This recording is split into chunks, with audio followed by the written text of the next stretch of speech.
The Dragon Boat Festival is on the fifth day of the fifth lunar month every year. It is the most important traditional festival in China.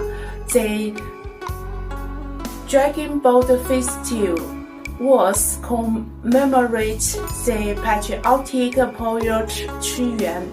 Qu Yuan was a very loyal and highly respected minister who brought the peace and prosperity to the state, but ended up drawing himself to the river as a result of being vilified. People who gathered this boat by boat and cast the glutinous dumplings into the river, hoping that the fishes ate the dumplings instead of Qu Yuan's body.